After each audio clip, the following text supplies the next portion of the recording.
Poor dad, rich dad. I hate you, Rosie said, and she slammed the door. Dylan realized all of a sudden that he wasn't prepared for this at all. Every parent knew a teenager was going to tell you that they hate you. It was just a thing that happened. His friends' kids had told them they hated them, but Dylan had managed to talk himself into believing that he might be an exception to rule. He took a moment to make sure he wasn't going to cry. When he felt ready, he tapped twice on the door, signaling he was entering, and then he did so. "Get out!" screamed Rosie, and she buried her head in a pillow. "Hey, I get that you're flustered, and I am too, but I want to get a thing off my chest before you have your time to consider it all," Dylan said. His voice was cracking like he was a teen, but he didn't think she noticed. "I don't want to talk to you," she screamed directly into the pillow, and it was so muffled Dylan could barely make it out. "Can you listen?" he asked, and she didn't respond, so he went on. "I get that you're angry. I would be too." Rosie ripped the pillow from her face and cut him off. "Why can't I go then? I don't even want to be part of this family anymore." She yelled the last words and shoved her face back into the pillow dramatically. "Hey, that hurt me," Dylan said, and took a moment. Rosie was considering if she had gone too far, but she wasn't about to apologize. "Mr. Nadler seems like a fine enough man, and you know I love his daughter, but I don't trust him with you overseas." "It's hardly overseas, Dad. I think the whole flight takes an hour and a half," Rosie said.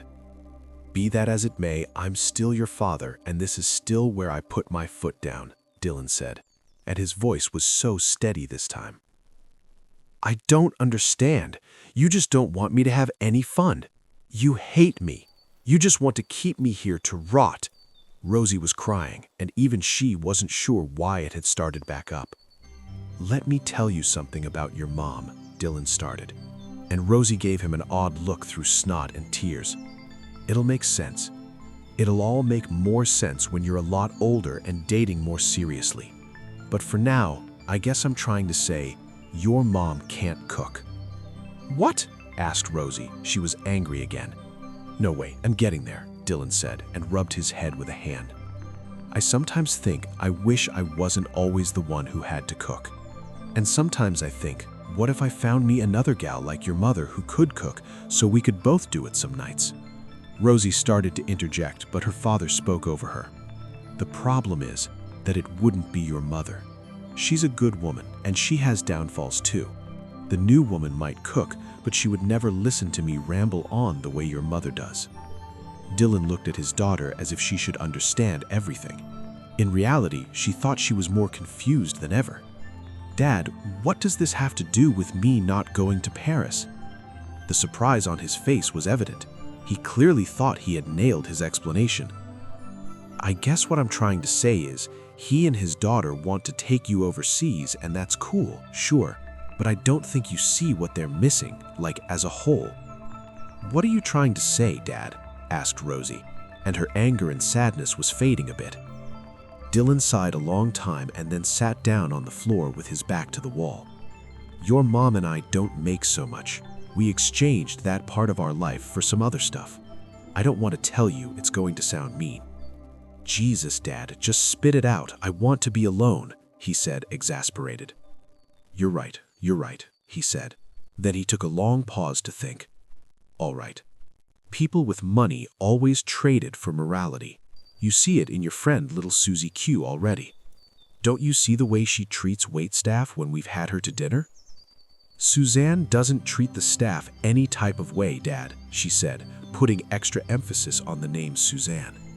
Then she realized that Suzanne did treat the waitstaff differently, quite differently in fact. "I can see you don't believe that, honey," Dylan responded, "and I bet Mr. Nadler does the same thing when you've been out with them." "What does this have to do with Paris, Dad?" asked Rosie, but she thought she knew. "That man treats everyone he meets like an object. Me too, the few times we've interacted. I know you've seen it, honey." Dylan rubbed his hands in his lap. "You think he would do something to me?" Rosie asked with fear and disgust. Dylan popped up and retook eye contact. "What?" I hadn't even thought of that. Do you think he would?